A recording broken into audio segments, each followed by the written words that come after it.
we have two beautiful cuts of beef shoulder. And next we season that up in the zinc.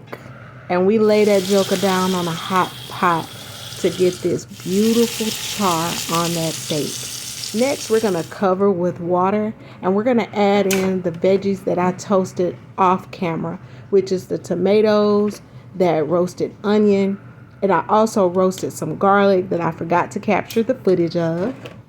And then we're going to allow that to all cook together and flavor this broth. Now, I didn't have any beef broth on hand, so instead I added this bouillon cube, bouillon, however you say that, to flavor the water. We add in the bay leaves, and we just let that come down to a beautiful simmer like you see here. Next, we're going to get started creating our adobo sauce.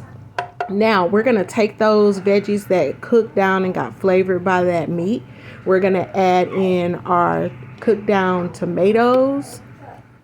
And then we're going to add in our onion. Now, you want to add in a maybe about a medium-sized onion. Here, I added a half of an onion because the onion that I have, as you can see, was so big.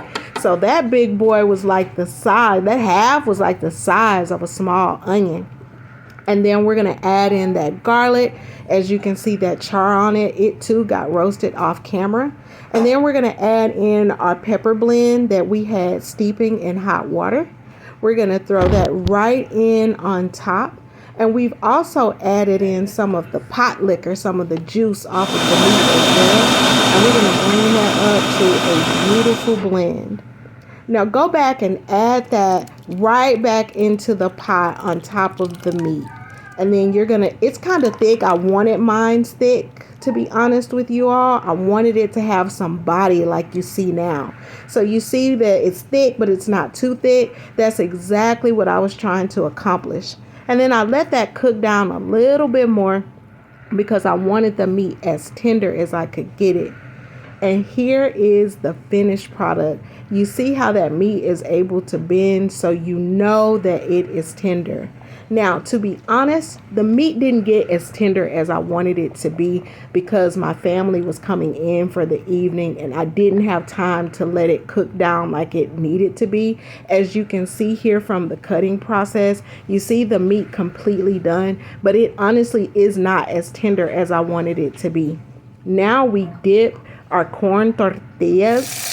Check out my Spanish accent. And we drop that down in a hot pot. Be careful because that grease popped the hell out of me. And then we load it up with cheese. This is exactly what I see my Mexican sisters do. And then we go in and we add that beautiful meat on top.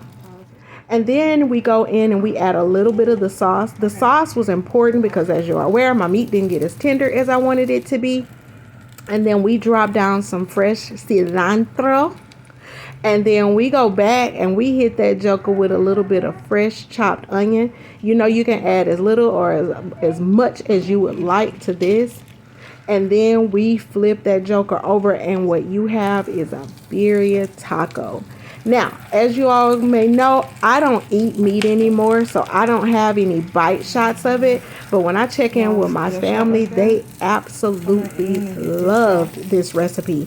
And we had it they had it the traditional Hispanic way, where we took some of the pot liquor, the adobo sauce, and we dipped it. We added the onions and the cilantro, and here is the finished plate. My kids chose to eat it with their soup that you see in the bowl, and a little bit of sour cream and a little bit of fresh guacamole. I'll create another video for that recipe.